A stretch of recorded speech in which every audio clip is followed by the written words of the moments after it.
Good morning to everyone. A warm welcome to all the MDS NEET aspirants and the MBBS NEET aspirants.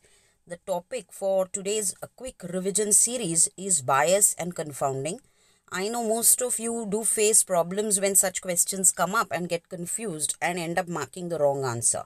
So, a quick revision about all the different types of bias and what confounding is. Bias is any systematic error in the determination of the association between exposure and disease. The possibility of bias must be considered when evaluating a possible cause and effect relationship. Always remember, bias is a systematic error. What does this mean? We can only make attempts to reduce the error.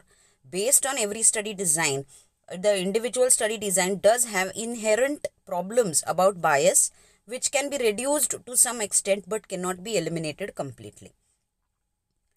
Coming to the bias in the case control studies. Now, case control study, remember, is a study which moves from effect to cause. That is, it goes back in time. It is a retrospective study. So, one of the important biases is the selection bias, manner in which the study population is selected. Cases and controls may not be representative of the cases and controls in the general population. The problem here could be volunteer bias or self-selection bias, where the people self-refer themselves for the particular study if they know about it. This particular bias can be avoided by establishing strict eligibility, inclusion and exclusion criteria. Select the most rigorous study design and a certain subject baseline state and classify them based on that. The next, there are a few special types of selection bias. First one is prevalence incidence bias. Here, this bias basically comes into picture for most of the chronic diseases, wherein the disease spans for a long period of time, and at which point of time we plan to do the study, there could be a people who would have recovered from the study, or there could be people who have died because of the study. So mild cases would have improved and severe cases would have died. So it is a result of selective survival among the prevalent cases. This can be avoided by doing a cohort study instead of a case control and limiting the eligibility to newly diagnosed cases or incident cases. Another type of special type of selection bias is the Berkinsonian bias. This was given by Dr. Joseph Berkinson. It occurs in hospital-based studies due to selective factors of admission to the hospital. This could also be related to the disease under study. It could be the different rates of admission in the hospital. It could be because people approach the hospital at different stages of the disease. People could have died or could have gotten discharged because of the treatment. It is avoided by patients in the control group should be the same as the detection procedures, and choosing multiple control groups can be an important method to reduce the Berkinsonian bias, especially in hospital-based studies. Then coming to the information bias, this particular information bias can be of three types: memory or recall bias, which is very common in case control study because we are moving back in time. Certain piece of information may be recalled better by a case rather than control. For example, mothers having a child with birth defects remember the milestones better than the mothers with a normal child. It is avoided by strict adherence to protocol, blinding and using recorded data. Then there is something called as a telescopic bias. If the question refers to recent past, episode that occurred longer ago can also be remembered and referenced. Interviewer's bias. When the interviewer knows about the hypothesis and who the cases are, they may lead to over questioning or vigorous questioning to the cases compared to the controls. Because if I know that he is a case, I may go into details in asking the question, whereas if I know that he is a control, I would just ask upar se and just leave the person. So that would lead to interviewer's bias.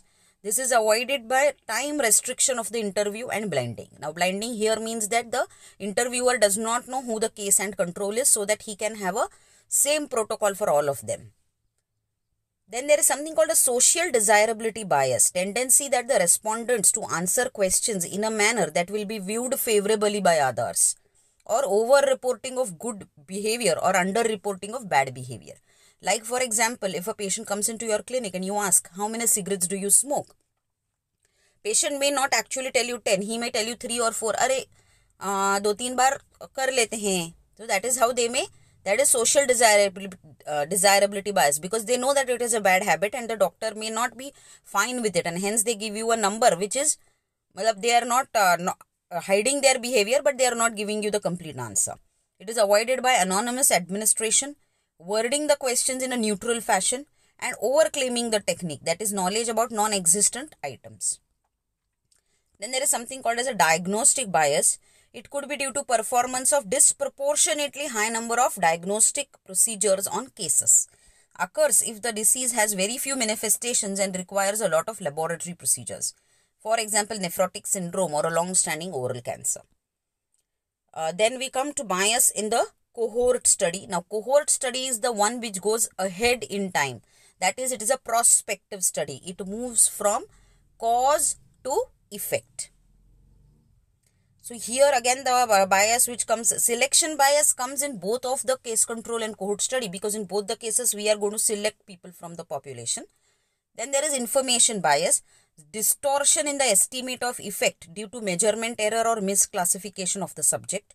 Occurs when the means of obtaining information may be inadequate, more likely in a historical cohort. It is avoided by maintaining the quality of information comparable to exposed and unexposed.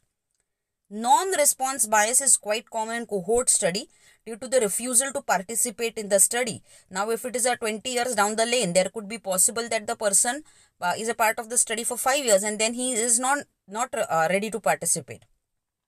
Individuals concerned likely to be different from the participants. Non-respondents must be compared to respondents. Example, a questionnaire study. Now, if I plan to do a questionnaire study, I send it to 100 people and only 75 return back. The 25 people do not return me back. So that is their attitude, which also should be considered in the results of the study. Why have they not considered answering the questionnaire? To avoid this particular bias, we need to maximize the response rate. Post hoc bias, the testing of hypothesis that the study was not designed to test, but that are suggested by the data, that has been referred to as data dredging. Finding an association by data dredging and then using the same data to test its significance may lead to unwarranted conclusions. This is called as post hoc bias. Now, there are a few other specific biases. Attention bias, this is an important bias, can be a very important MCQ, Hawthorne effect. Hawthorne effect was, especially this study was conducted in Hawthorne in a light bulb factory where they saw this particular attention bias. The study itself may alter the behavior of the subject. If in case they know that they are being observed, they may behave differently or they may behave in a better way, which is not their normal behavior. To avoid this, we need to establish a control group. Surveillance bias. If the specific population observed over a period of time, disease ascertainment is better than the general population. When a new treatment is under study, the subjects may be monitored with a greater scrutiny than control subjects to guard against adverse reactions. It is avoided by blinding. Then there is something called as a lead time bias. How much earlier can the diagnosis be made if the disease is detected by screening compared to the usual time of diagnosis if the screening was not carried out? This is the lead time bias. We can see that 2000, the biologic onset of disease happened. 2005, it was detected by screening. And if screening would not have been done, then the usual time of diagnosis would have been 2008 and 2010 would have been the death of the patient. So, this, because it was detected 3 years earlier, the survival of the patient improved. Publication bias. Now, this publication bias is commonly seen in meta-analysis and systematic review. Now, considering earlier, we never used to consider publication bias or meta-analysis or systematic review for undergraduates. But because in the recent AIMS paper, the meta-analysis and forest plot, these questions were asked, I have considered using even showing the publication bias to all of you.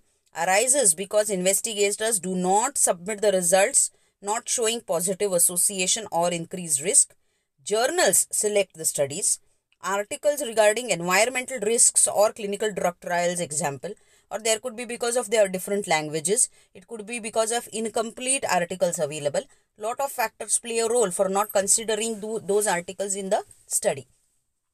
It can be avoided by searching for both positive and negative published studies, trial registries for unpublished results, evaluate validity of the studies based on their methods, and identify funding sources and possible conflicts of interests. This is a publication bias, and it is basically plotted with a funnel plot. All of you can see the funnel plot in the diagram there. This can also be the MCQ for the exam. And there is something called as a migration bias. Patients who drop out of the study also drop out of the analysis. We need to know the reason for dropout. Makes the treatment appear more or less effective. It is most commonly seen in crossover trials. Example, comparing surgical and medical treatment for oral cancer. It can be avoided by reducing the dropouts. There is also something in the analysis that can be incorporated, like intention to treat principle, ITT. Then we come to the next important factor, that is the confounding. This is a special type of bias. The effect of the factor under consideration is mixed up with the effects of other factors not directly relevant to the study question.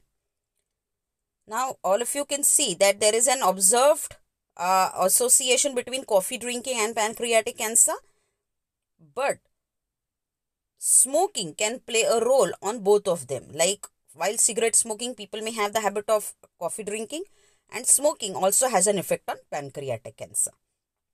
So this could be causal, and this is due to confounding. So confounding variable is defined as the one associated with both exposure and the disease and is unequally distributed in the study and control group. That is why it affects the validity of the study. Criteria for a factor to be a confounding factor: it must be an extraneous risk factor for the disease, must be associated with the exposure under study in the same source population, must not be affected by the exposure or the disease, cannot be an intermediate step in the causal pathway between the exposure and the disease. It should not be an intermediate step. It should be independently related to the exposure and to the disease. So, in conclusion, I would just like to recap on all the different types of bias. There are hundreds of types of bias. These are the most important and commonly which are encountered. So, case control study, we have selection bias, information bias, memory bias or recall bias. Also Bergsonian bias, which was an important question in the AIMS, which INI-CET, which just happened recently, and social desirability bias. Then in the cohort study, we have selection bias, information bias, post hoc bias and non-response bias. The other types of biases are attention bias, lead time bias, publication bias, migration bias and publication bias. Best of luck to all the MDS NEET aspirants from Edge Dental PG and the entire all the students who are appearing for MDS NEET and MBBS NEET examinations. Best of luck.